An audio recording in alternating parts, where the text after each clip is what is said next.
Gaachanni sabaa woboon zoonii kibbaa aanaa Ilwaayee fi zoonii Arsadee aanaa Boosaat keessatti tarkaanfii ilaalee isaa loltoota waraana maafiyaa mootummaa naftanyaa bilchiginnaa PP irratti fudhateen injifannoo argachuu beeksise.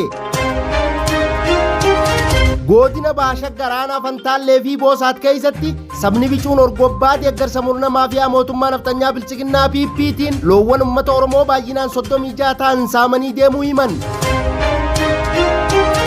Ho'i cimuun Awurooppaatti lubbuu namoota 1000 galaafachuun himame. Adoolessa 4/2026 ashama harka fuune hordoftoota miidiyaa walabummaa Oromiyaa kanneen hangafoota oduutii bal'ina oduutiif hanga dhuma sagantaa keenyaatti naa waliin turaan afeerraa kooti.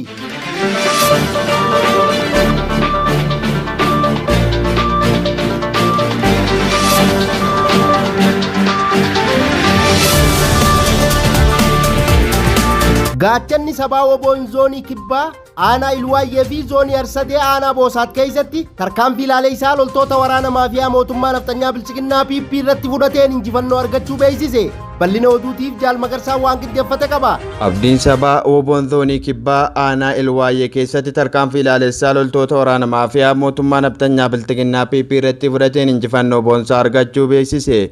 Reefi gaachanni sabaa woboon zoonii kibbaa godina Booranaa aanaa Ilwaayee keessatti adoolessa 3 bara 2026 tarkaanfii cimaa loltoota waraana maafiyaa mootummaa naftanyaa bilchiginnaa PP irratti fudhateen humna diinaa du'aa fi madoon adabee injifannoo argachuu hoogganni woboo bakkichaa ibsaniiru.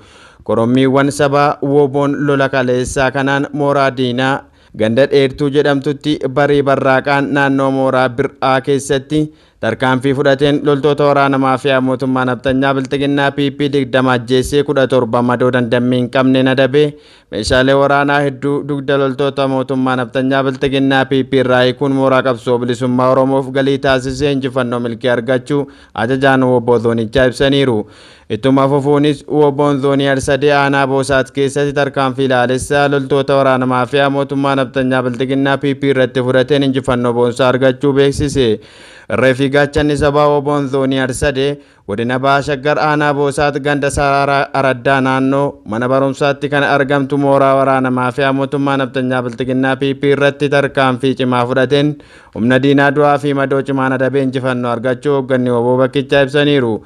Korommiiwwan sabaa woboon tarkaanfii mooraa diinaa irratti fudhate kanaan loltoota waraana maafiyaa mootummaa naftanyaa bilchiginnaa PP 15 battalatti ajjeesee 20 madoo dandammii hin qabneen adabee tokko fayyaatti harkaan qabee booji'uun injifannoo boonsaa galmeessee jiraachuu ajajaan woboo bakkichaa ibsaniiru.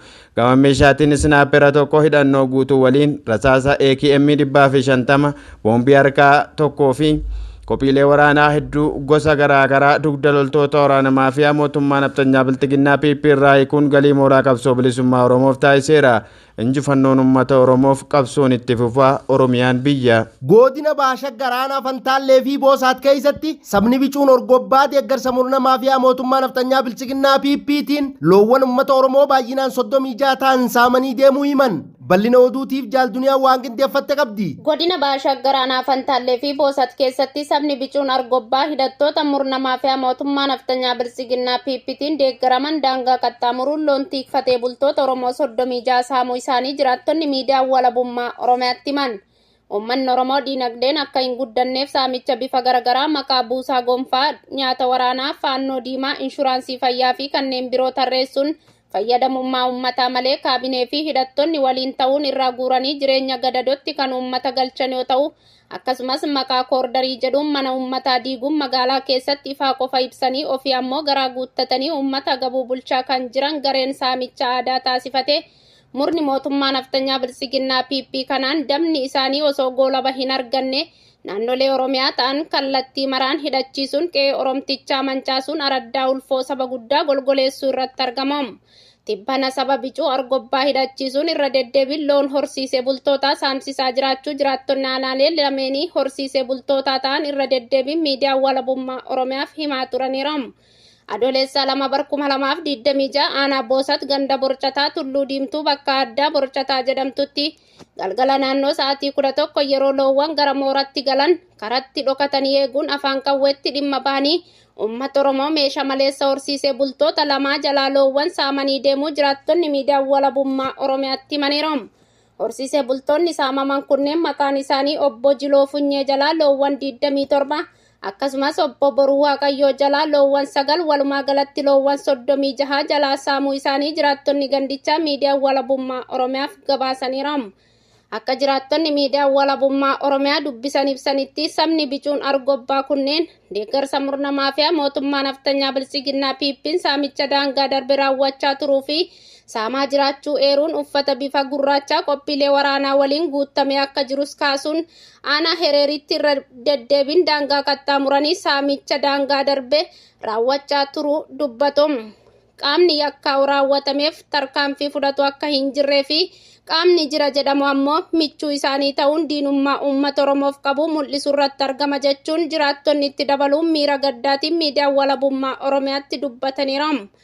Yoo fedhan xiqqaa fi guddaa nama keenya ajjeesanii dhiichisu fedhan ammoo qabeenya dafqaan bultootaa galgala tokkotti daaraa godhanii deemu jedhan. Ho'ichi muun Awurooppaatti lubbuu namoota kumaatamaa galaafachuun himame.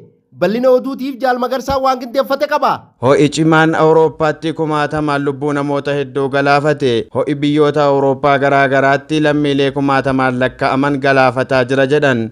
Biyyoota kanneen keessaa tokko kan taate Faransaay torban ho'i cimaan ture keessa lammiileen 225 lubbuu dhabuu beeksiste.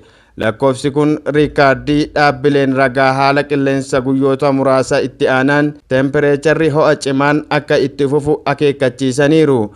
Akka ministeera fayyaa Faransaayitti duuti namoota umriin isaanii 45 ol ta'an irratti hammaatee jira jedhan. Faransaayitti duuti torban darbes kan torban duraarra persentii 29 dabalee jira jedhu. Beeljiyeemittis lakkoofsi namoota du'anii 1222 ta'uu dubbatan. Niizerlaandittis duuti namoota 480 ol galmaa'ee akka jiru beeksisaniiru. Eegaa hordoftoota miidiyaa walabummaa Oromiyaa oduun ammaaf qabnu kanumaa oduu birootiin hanga walitti deebinuu nagaan nuuf tura. Horaa bulaa deebana.